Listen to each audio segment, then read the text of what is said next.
I hope you can keep up. We don't want any village-level mistakes tonight.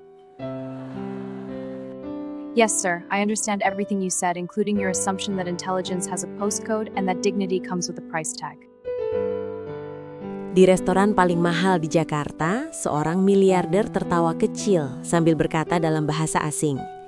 She's just a village girl. She won't understand a word. Tawanya pelan, penuh penghinaan. Beberapa tamu ikut tersenyum sinis. Manajer restoran menunduk, siap menutup malu. Pelayan perempuan itu, Siska, berdiri tenang. Wajahnya tak berubah. Ia mengangguk sopan, lalu menjawab dalam bahasa Inggris yang sempurna. Of course, sir. I understand every word you just said. Senyum Endo langsung membeku. Belum selesai. Siska lalu menoleh sedikit, suaranya tetap lembut, kini berubah ke bahasa Jerman. Unik nur das, Arroganz ist keine Sprache der Klasse. Dan satu hal lagi, kesombongan bukan bahasa kelas. Beberapa tamu ternganga. Dan seperti pukulan terakhir, Siska menutup dengan bahasa Prancis, dingin dan elegan. L'argent peut acheter le silence, mais jamais le respect. Uang bisa membeli keheningan, tapi tak pernah bisa membeli rasa hormat. Sendok jatuh ke lantai, piano berhenti. Udara di ruangan seakan disedot habis. Miliarder itu terdiam, karena untuk pertama kalinya dalam hidupnya, ia dipermalukan tanpa satupun teriakan. Restoran Le Ciel d'Or berdiri megah di jantung Jakarta, seperti istana kaca yang hanya membuka pintunya bagi mereka yang percaya bahwa uang adalah segalanya. Lampu kristal menggantung rendah, memantulkan cahaya keemasan ke meja-meja marmer Italia. Alunan piano klasik mengalir pelan, bukan untuk menghibur, melainkan untuk menegaskan status. Di tempat ini setiap denting sendok terdengar seperti pengumuman kekayaan. Para tamu datang dengan jas mahal, gaun berkilau, dan wajah-wajah yang terbiasa dihormati tanpa harus meminta. Mereka tidak melihat menu terlebih dahulu, mereka melihat siapa yang duduk di meja sebelah. Di Le Ciel d'Or, harga bukan sekedar angka, ia adalah bahasa, alat ukur, dan senjata. Di antara kemewahan itu, para pelayan bergerak seperti bayangan. Senyap, cepat, nyaris tak terlihat. Senyum mereka diwajibkan, suara mereka harus rendah, dan keberadaan mereka hanya dianggap perlu ketika dipanggil. Kesalahan sekecil apapun bisa berujung teguran dingin atau tatapan menghina. Di tempat ini, pelayan tidak dinilai sebagai manusia, melainkan sebagai fungsi. Salah satu dari mereka adalah Siska. Ia melangkah dengan tenang, baiki di tangan kirinya tak pernah bergetar. Seragam hitam putihnya sederhana, kontras dengan kilau perhiasan para tamu. Wajahnya bersih tanpa riasan mencolok, rambutnya disanggul rapi, dan matanya menyimpan keteduhan yang aneh. Keteduhan yang jarang ditemukan di tempat sekeras ini. Tak banyak yang tahu asal-usul Siska. Beberapa mengira ia gadis desa yang beruntung dapat kerja di restoran mahal. Beberapa lain tak peduli sama sekali. Bagi kebanyakan tamu, ia hanya bak pelayan. Tapi setiap malam, saat ia berdiri di balik bar atau melayani meja VIP, Siska memperhatikan segalanya. Cara orang memegang gelas anggur, cara mereka merendahkan staf tanpa suara, cara senyum palsu berubah menjadi wajah asli ketika merasa lebih tinggi dari orang lain. Ia melihat kesombongan yang dibungkus elegansi, dan kebodohan yang disamarkan oleh kekayaan. Tak ada dendam di wajahnya. Tak ada juga rasa iri, hanya satu keyakinan yang ia pegang erat sejak lama. Harga diri manusia tidak pernah ditentukan oleh posisi atau gaji. Malam itu, seperti malam-malam lainnya, Siska tak tahu bahwa keyakinan itu akan diuji, dan bahwa di restoran yang hanya menghormati uang, ia akan mengajarkan arti hormat yang sesungguhnya, tanpa meninggikan suara, tanpa menjatuhkan diri. Pintu kaca Le Ciel d'Or terbuka perlahan. Namun atmosfer ruangan langsung berubah. Bukan karena suara, melainkan karena kehadiran. Seorang pria parubaya melangkah masuk dengan langkah lebar, jas mahalnya seolah menuntut jalan. Di lengannya, seorang perempuan muda berjalan setengah langkah di belakang, cantik, mahal, dan dingin. Dialah Endo Wijaya. Nama itu tak perlu diumumkan. Beberapa kepala langsung menoleh. Seorang tamu berbisik pelan, "Itu Endo." Yang lain pura-pura tak melihat, tapi telinganya siaga.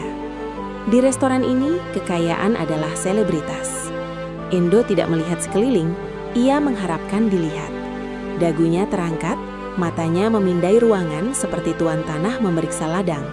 Setiap langkahnya memantulkan keyakinan lama, bahwa dunia selalu menyediakan tempat terbaik untuknya, tanpa perlu diminta. Perempuan di sisinya, Putri, mengenakan gaun mahal yang terlalu ketat untuk empati. Tangannya memegang tas kecil seharga mobil, namun matanya kosong. Ia hidup dari validasi, dan malam ini ia ingin disembah. Seorang pelayan laki-laki mendekat, sedikit gugup. "Selamat malam, Pak. Meja Anda sudah kami siapkan." Endo tak menjawab. Ia berjalan melewati pelayan itu begitu saja, seolah suara tadi hanya suara pendingin ruangan. Putri menoleh sekilas, memandang pelayan itu dari atas ke bawah, lalu berbisik cukup pelan namun disengaja. "Pastikan pelayannya yang pinter ya, aku malas ngulang." Mereka duduk di meja terbaik, tengah ruangan, tepat di bawah lampu kristal. Posisi yang tidak dipilih, melainkan diasumsikan. Endo meletakkan ponselnya di meja dengan sengaja. Layar menyala menampilkan grafik saham. Isyarat halus bahwa waktunya mahal dan siapapun yang mendekat harus merasa kecil. Siska melangkah ke arah mereka. Begitu berdiri di sisi meja, Endo mengangkat tangan tanpa menatap. "Air mineral yang impor, jangan yang murahan." Siska mengangguk. "Baik, Pak." Putri memandang Siska lama, terlalu lama. Tatapannya menyapu wajah, seragam, sepatu. Ia tersenyum miring. "Kamu dari mana?" tanyanya tiba-tiba. "Dari Jawa, Bu," jawab Siska tenang. Putri terkekeh kecil, menoleh ke Endo. "Pantes." Satu kata, namun cukup untuk menjatuhkan. Endo akhirnya menatap Siska. Bukan tatapan marah, melainkan tatapan menilai, seperti seseorang menaksir barang diskon. "Restoran mahal begini, pelayannya masih desa juga ya?"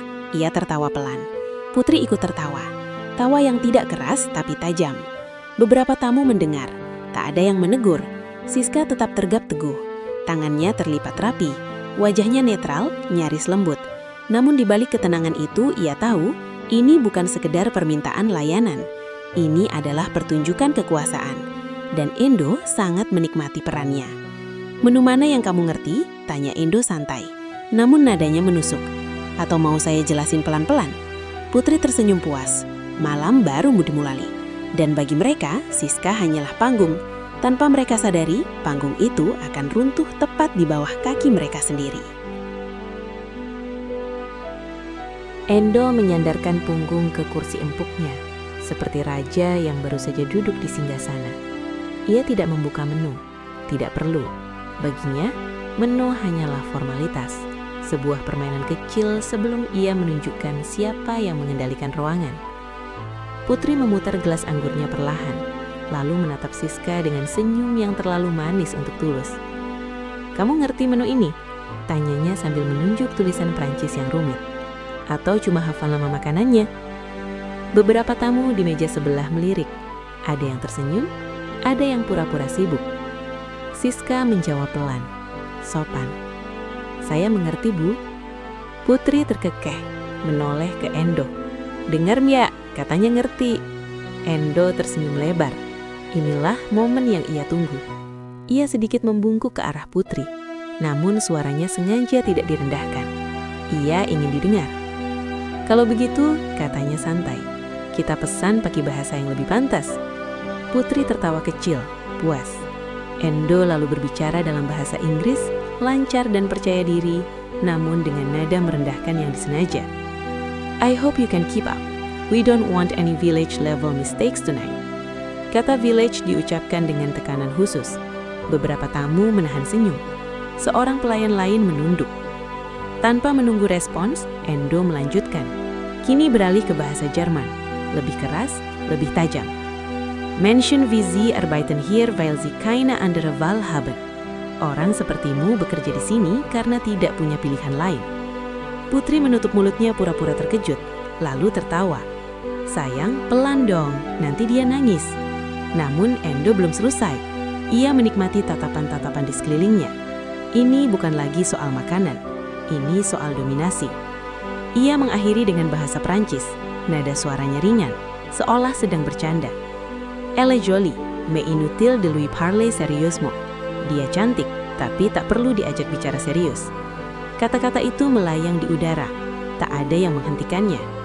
Manajer restoran berdiri di kejauhan, wajahnya pucat. Ia tahu ini salah, tapi juga tahu Endo adalah pelanggan besar, pelanggan yang bisa membuat atau menghancurkan reputasi. Siska berdiri tepat di hadapan mereka. Ia mendengar semuanya, setiap kata, setiap nada merendahkan. Namun wajahnya tetap tenang. Itulah yang membuat Putri merasa aneh. "Kamu kok diam aja?" tanya Putri sedikit kesal. "Ngerti nggak? Atau sok ngerti?" Endo menyeringai. "Tenang, mungkin dia lagi nerjemahin di kepala." Tawa kecil kembali terdengar, lebih banyak kali ini.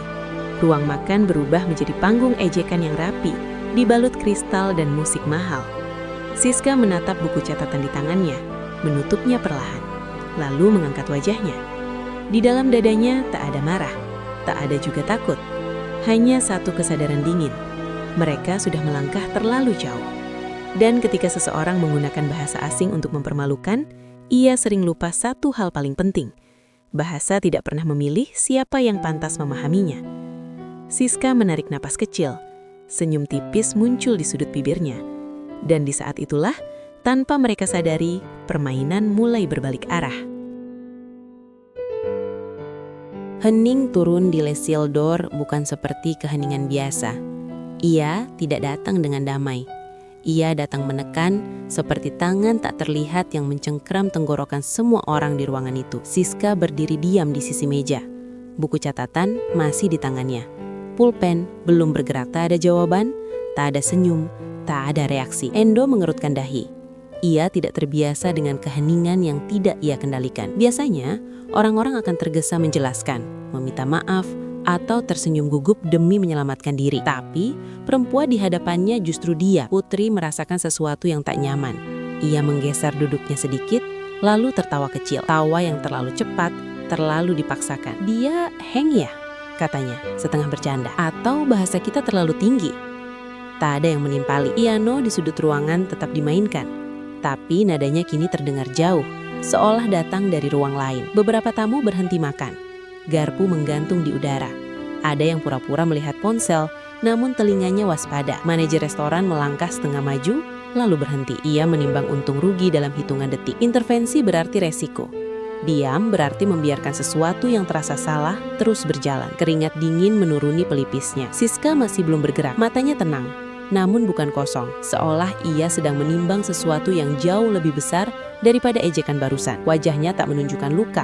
Dan justru itulah yang membuat suasana semakin mencekam. Karena orang-orang yang benar-benar tersinggung biasanya bereaksi cepat. Orang yang tenang setelah dihina adalah teka-teki berbahaya. Endo mengetuk meja dengan ujung jarinya. Sekali, dua kali. "Halo?" katanya. Nada sabarnya menipis. "Kamu dengar kan?" "Iya, Pak." Satu kata itu jatuh seperti batu ke air tenang. Tidak keras, namun meninggalkan riak panjang. Putri menatap Siska lebih lama sekarang. Senyum sinisnya mulai retak. Ada keganjilan yang tak bisa ia jelaskan. Seharusnya pelayan ini sudah menunduk. Seharusnya ia terlihat kecil. Tapi yang berdiri di hadapannya justru seseorang yang seolah memegang kendali atas waktu. Di meja sebelah, seorang pria tua meletakkan serbetnya. Ia menyadari sesuatu yang lain tidak. Keheningan ini bukan tanda kekalahan. Ini adalah jeda terakhir sebelum pukulan paling telak dijatuhkan. Siska menutup buku catatannya perlahan. Gerakan itu sederhana, namun terdengar keras di tengah sunyi. Tap. Endo menyipitkan mata. "Ada masalah?" tanyanya. Dingin. Siska mengangkat wajahnya sepenuhnya. Tatapannya bertemu dengan tatapan Endo. Tidak menantang, tidak merendah. Sejajar. "Tidak ada masalah, Pak," katanya lembut. "Hanya saja, saya ingin memastikan." "Memastikan apa?" potong Putri. Suaranya sedikit naik. Siska menyenyum tipis. Senyum yang tidak meminta maaf, bahwa bapak dan ibu benar-benar ingin saya mencatat pesanan atau hanya ingin didengar. Kalimat itu menggantung. Tak ada nada tinggi, tak ada sindiran jelas. Namun ruangan seakan berkontraksi. Endo membuka mulut, lalu menutupnya kembali. Untuk pertama kalinya, Ia tidak langsung menemukan kalimat balasan, karena kata-kata Siska bukan serangan, ia undangan. Undangan untuk menyadari apa yang sebenarnya sedang terjadi. Detik berlalu. 1, 2, 3. Dan di antara detik-detik itu, semua orang di ruangan tahu sesuatu yang besar akan terjadi. Hening ini bukan kelemahan. Ini adalah tarikan nafas terakhir sebelum pukulan paling telak dijatuhkan. Siska tidak langsung berbicara. Ia membiarkan hening itu menetap sedikit lebih lama. Cukup lama, hingga Endo mulai merasa tidak nyaman di kursinya sendiri. Orang-orang seperti Endo tidak takut pada bentakan. Mereka takut pada kendali yang lepas dari tangan. Siska lalu menarik nafas pelan, bukan untuk menenangkan diri, melainkan untuk memastikan setiap kata yang keluar tepat sasaran. Ia memulai dengan bahasa Inggris. Suaranya jernih, artikulasinya sempurna, tanpa aksen ragu sedikit pun. Yes, sir. I understand everything you said. Beberapa kepala langsung menoleh. Putri terdiam. Siska melanjutkan, tetap dalam bahasa yang sama, dengan nada profesional yang nyaris dingin. Yes, sir. I understand everything you said, including your assumption that intelligence has a postcode and that dignity comes with a price tag. Endo membeku. Senyumnya runtuh perlahan, seperti bangunan tua yang retak dari dalam. Siska tidak berhenti. Ia beralih ke bahasa Jerman. Suaranya sedikit lebih rendah, lebih tegas. Bahasa yang terdengar seperti palu jatuh tepat di paku. Bildung erkennt keine Klasse und Respekt kennt keine Vermögen. Pendidikan tidak mengenal kelas, dan rasa hormat tidak mengenal kekayaan. Seorang tamu di belakang mereka menarik nafas tajam. Manajer restoran menutup mulutnya menahan reaksi. Siska lalu menatap Putri, bukan dengan kemarahan, melainkan dengan kejernihan yang membuat orang sulit bersembunyi. Dan di sanalah ia memilih bahasa Prancis. Lembut, elegan, namun menusuk seperti pisau tipis. Le mépris est toujours un aveu. Il révèle plus celui qui parle que celui qui écoute. Kalimat terakhir itu jatuh perlahan, tidak menghantam, namun meninggalkan bekas yang tak bisa dihapus. Siska menutup rangkaian bahasanya dengan kembali ke bahasa Indonesia. Pelan, jelas, dan sangat terkendali. Bapak dan Ibu, saya di sini untuk melayani pesanan, bukan untuk menanggung penilaian. Ia mencondongkan badan sedikit, sekadar cukup untuk menegaskan keberadaannya. Dan jika tujuan Bapak berbicara dalam bahasa asing adalah untuk menguji saya, maka izinkan saya jujur. Ia berhenti sejenak. Seluruh ruangan menahan nafas. Saya tidak diuji malam ini. Endo menelan ludah. Tangannya yang tadi mengetuk meja kini diam. Putri membuka mulut, namun tak ada suara keluar. Senyum mahalnya telah lenyap, tergantikan dengan kegelisahan yang tak bisa disembunyikan. Siska meleruskan tubuhnya kembali. Sekarang, lanjutnya lembut. Apakah Bapak dan Ibu ingin memesan makan malam atau ingin melanjutkan pertunjukan? Tak ada ejekan, tak ada nada tinggi. Namun pertanyaan itu lebih memalukan daripada semua kata kasar sebelumnya. Ruangan tidak lagi memihak uang. Ia memihak ketenangan yang berani. Dan untuk pertama kalinya malam itu, Endo menyadari satu hal yang tak pernah ia bayangkan. Kekuasaan sejati tidak perlu ditunjukkan. Ia terasa. Endo tidak langsung bereaksi. Ia duduk kaku. Punggungnya tetap tegak, rahangnya mengeras. Dari luar, ia masih terlihat seperti pria berkuasa yang mengendalikan situasi. Tapi di balik jas mahal itu, ada sesuatu yang bergeser. Perlahan, menyakitkan. Amarahnya naik, cepat, panas. Namun ia tidak bisa meluapkannya. Tidak di sini, tidak di depan orang-orang ini. Endo terlalu berpengalaman untuk membuat keributan di tempat yang penuh mata. Ia tahu, satu ledakan emosi bisa berubah menjadi berita. Dan berita bisa menggerogoti citra yang ia bangun puluhan tahun. Maka ia menahan diri, dan justru itulah yang membuat amarahnya semakin menyiksa. Ia menarik nafas dalam, lalu tersenyum. Senyum yang dipelajari, senyum yang biasa ia gunakan saat negosiasi keras. Senyum yang biasanya membuat lawan merasa aman, lalu lenyah. "Kamu pintar," katanya akhirnya. Nadanya tenang namun dingin. "Lebih pintar dari yang saya kira."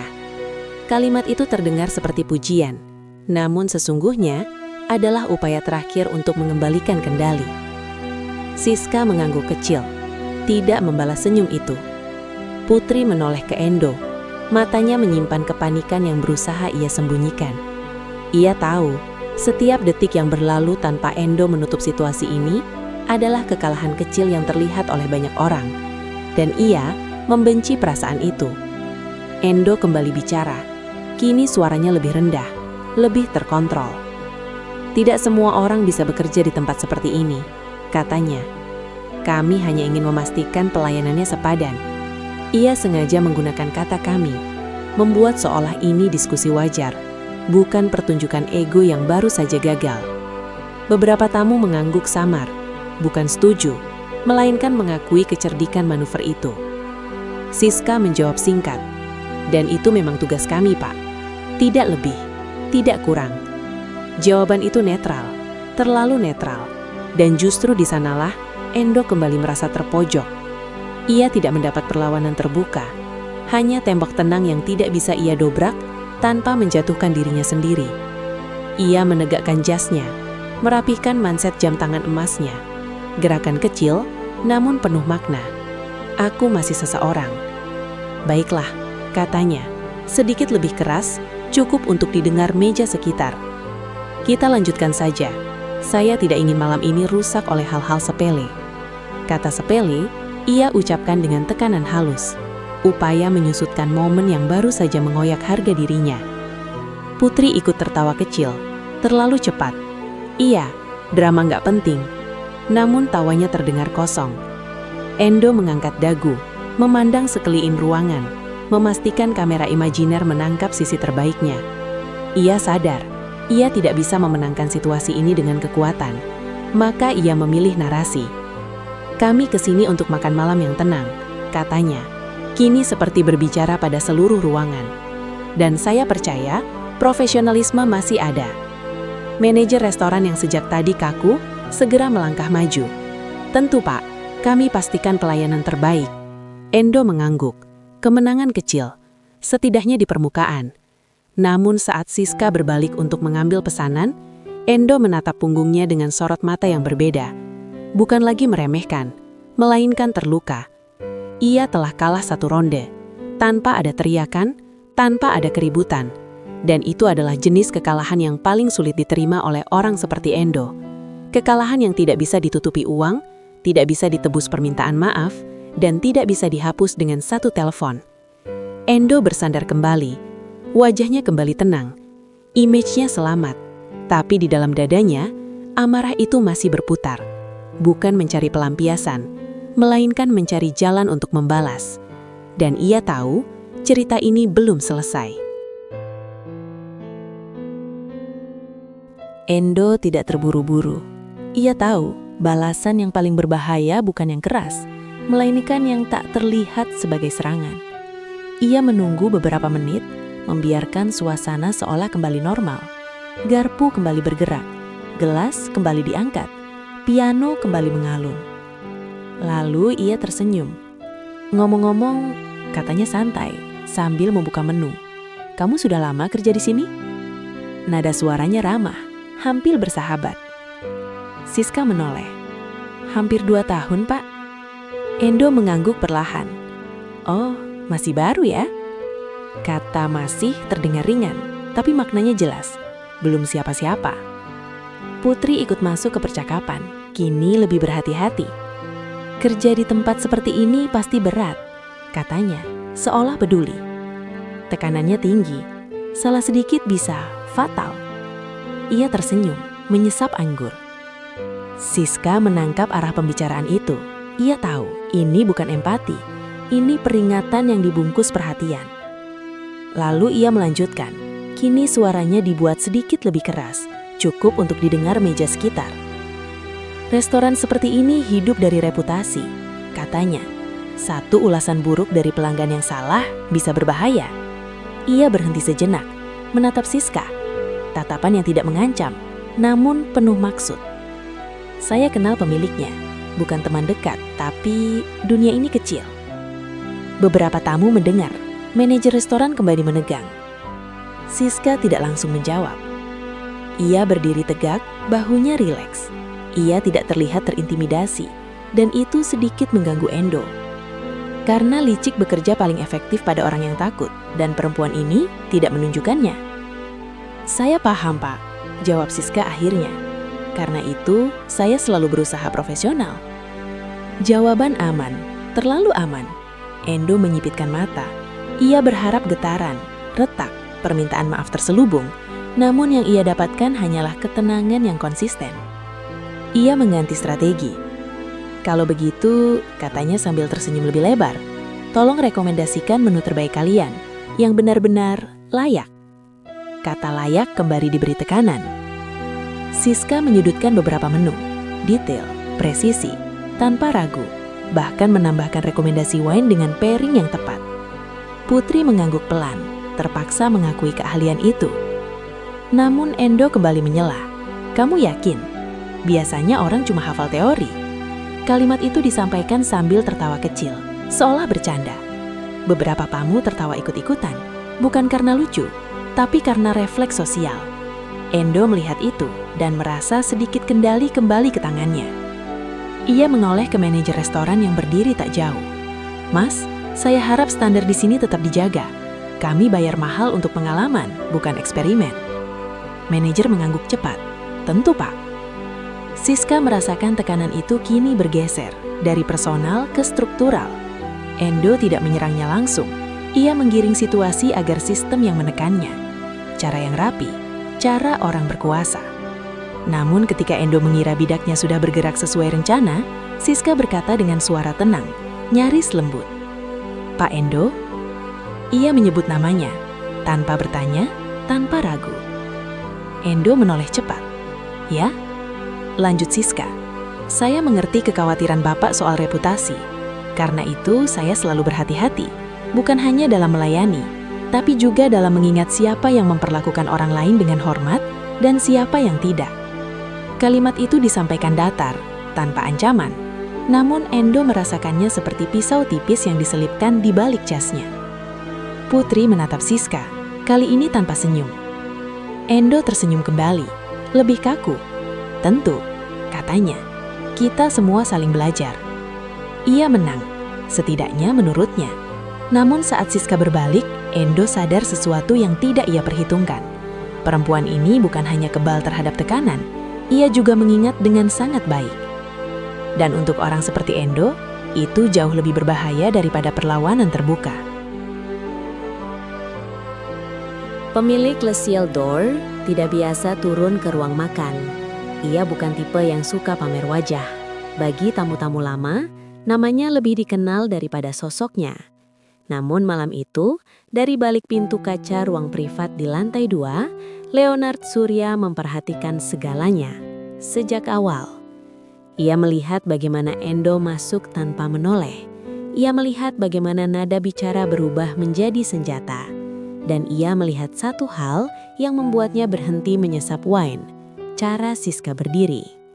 Tidak gemetar, tidak menunduk, tidak melawan dengan emosi.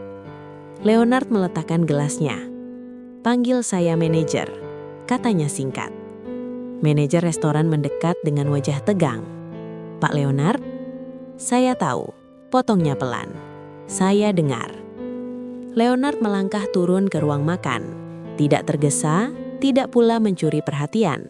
Namun langkahnya cukup untuk membuat beberapa tamu lama menoleh dan saling bertukar pandang. Mereka mengenalnya, dan mereka tahu jika Leonard muncul, sesuatu sedang tidak baik-baik saja.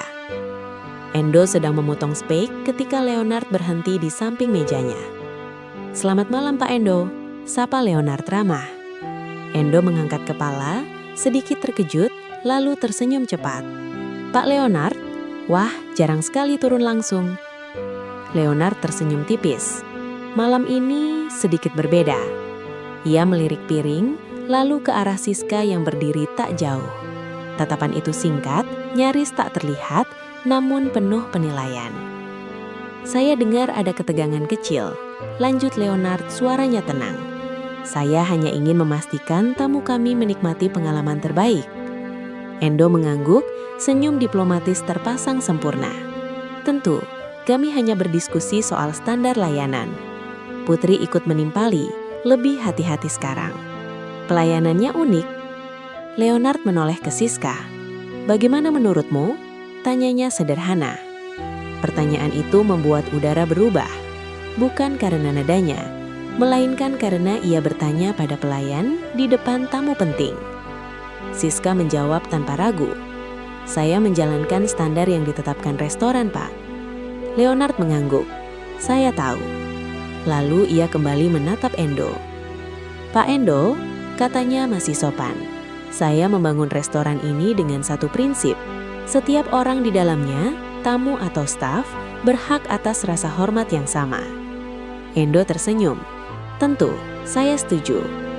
Tapi, lanjut Leonard, suaranya tetap datar. Ketika bahasa, nada atau sikap digunakan untuk merendahkan, itu bukan lagi soal selera, itu soal nilai. Meja-meja sekitar mulai benar-benar diam. Leonard tidak menaikkan suara. Ia tidak menuduh, ia hanya menetapkan batas.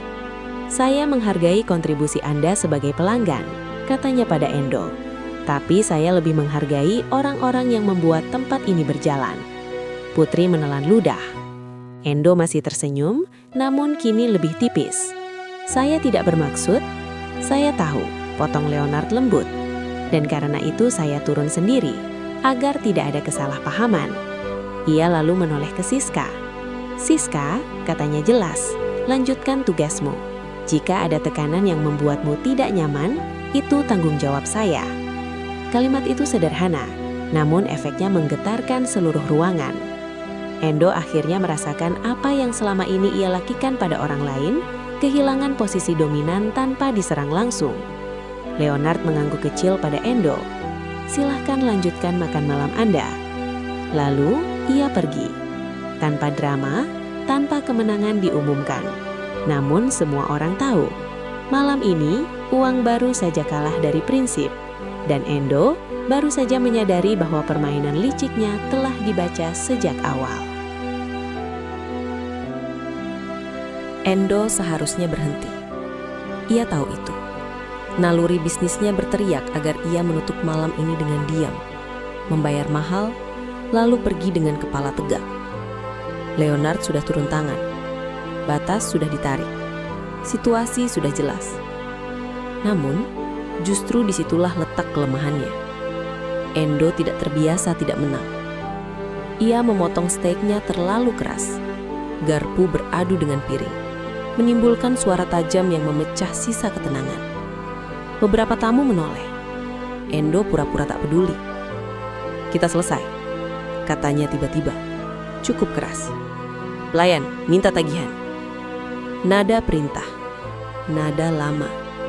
Siska mendekat membawa mesin pembayaran. Tenang, profesional, seolah tak ada apa-apa. Endo mengeluarkan kartu hitamnya, yang biasanya menjadi penutup semua perdebatan.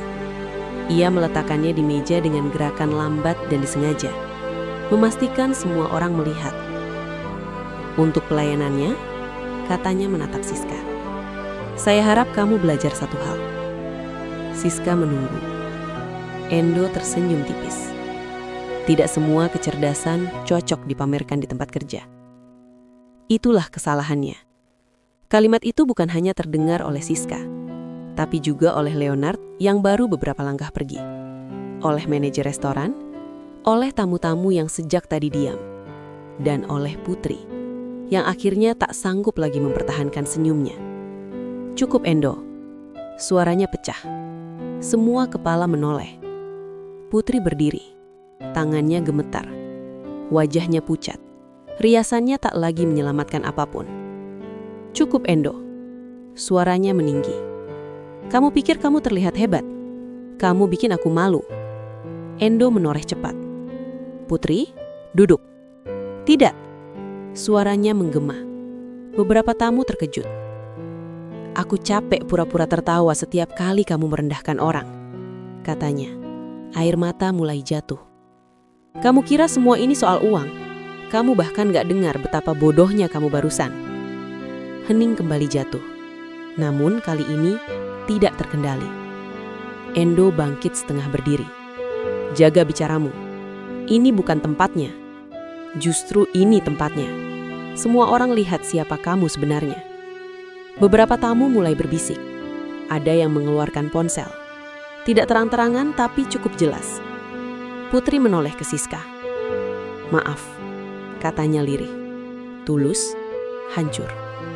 Ia lalu kembali menatap Endo. Mata merah, suara bergetar. "Kamu kalah malam ini. Dan bukan karena dia," katanya menunjuk Siska. "Tapi karena kamu sendiri." Itu adalah pukulan terakhir. Endo berdiri penuh sekarang. Terlalu cepat, terlalu emosional. "Ini tidak profesional," katanya keras. "Restoran ini..." "Sudah cukup Pak Endo." Suara Leonard terdengar lagi. Kali ini lebih dekat, lebih dingin. Leonard berdiri di sisi meja. "Silahkan duduk." Nada itu bukan permintaan. Endo menyadari kesalahannya terlambat. Ia telah kehilangan kendali, kehilangan panggung, dan yang paling berbahaya, kehilangan simpati publik. Putri menangis tanpa suara sekarang. Ia menutup wajahnya, runtuh di kursi, dikelilingi tatapan yang tak lagi kagum, melainkan iba. Leonard menoleh ke Siska. "Siska," katanya pelan. "Setelah ini, ikut saya." Kalimat itu terdengar biasa, namun bagi mereka yang peka, itu adalah awal dari sesuatu yang besar. Endo menatap mereka berdua. Untuk pertama kalinya malam itu, ia merasa bukan orang terpenting di ruangan ini. Dan saat Leonard melangkah pergi bersama Siska, semua orang tahu, kejutan sesungguhnya baru akan dimulai. Leonard tidak langsung berbicara. Ia membawa Siska ke ruang privat di lantai 2, ruangan sederhana, jauh dari kilau kristal dan sorot mata publik. Di sana, hanya ada meja kayu, 2 kursi, dan keheningan yang jujur. "Kamu tahu kenapa saya turun malam ini?" tanya Leonard akhirnya. Siska menggeleng. Leonard tersenyum kecil. "Karena saya mengenali cara kamu berdiri." Ia membuka laci meja, mengeluarkan sebuah map tipis. Di atasnya tertera nama yang sama, Siska Wulandari, namun dengan riwayat yang tak pernah tercantum di data karyawan. Beasiswa penuh di Eropa, linguistik terapan, konsultan bahasa untuk beberapa perusahaan multinasional, kata Leonard pelan. "Kamu mengundurkan diri dan memilih bekerja sebagai pelayan." Siska mengangguk. "Saya ingin hidup tanpa titel, Pak. Belajar melihat manusia apa adanya." Leonard terdiam cukup lama. "Mulai malam ini," katanya akhirnya, "kamu bukan lagi pelayan. Saya ingin kamu memimpin divisi layanan internasional dan pelatihan etika staf langsung di bawah saya." Siska tidak langsung menjawab. "Kalau saya menolak?" Leonard tersenyum. "Kalau kamu menolak, restoran ini tetap akan menghormatimu, tapi saya harap kamu tidak menolak." Siska menunduk pelan. "Baik, Pak."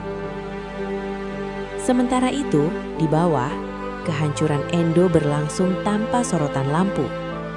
Video pendek insiden malam itu menyebar, bukan teriakan, melainkan potongan dingin, nada merendahkan, bahasa asing sebagai ejekan, dan satu momen ketika Putri berdiri dan berkata, "Semua orang lihat siapa kamu sebenarnya." Itu cukup. Tak ada pembelaan yang bisa memperbaikinya. Investor mulai bertanya. Partner bisnis menarik carat. Satu demi satu kontrak ditunda. Bukan karena Endo miskin, melainkan karena tak ada yang lagi percaya padanya. Reputasi yang selama ini ia kira bisa dibeli, runtuh karena satu hal yang tak pernah ia pelajari, rasa hormat. Perusahaannya masih berdiri, namun namanya menjadi beban. Dalam rapat-rapat tertutup, orang mulai berkata, kita cari opsi lain. Risikonya terlalu besar. Image-nya buruk. Putri meninggalkannya beberapa minggu kemudian, bukan dengan marah, melainkan dengan lelah. Aku capek membela orang yang tak pernah belajar, katanya sebelum pergi. Endo duduk sendiri di ruang kerjanya malam itu. Kota Jakarta masih menyala di balik kaca, namun untuk pertama kalinya, ia merasa tak terlihat. Beberapa bulan kemudian, Le Sildor dikenal bukan hanya karena kemewahan, melainkan karena satu prinsip baru. Tidak ada tamu yang lebih tinggi dari martabat manusia.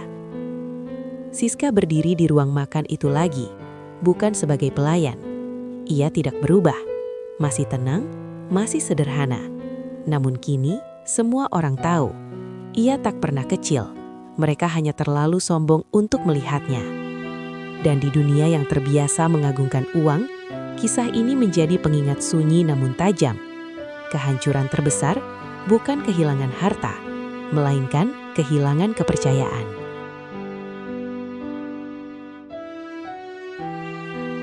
Kisah ini bukan tentang bahasa asing, bukan pula tentang restoran mewah, gelas kristal, atau kartu hitam. Ini adalah kisah tentang bagaimana kesombongan membuat seseorang tuli, bahkan ketika kebenaran berdiri tepat di depannya. Tentang bagaimana uang bisa membeli kursi terbaik, namun tak pernah bisa membeli adab. Tentang orang-orang yang terbiasa dihormati, hingga lupa bagaimana cara menghormati.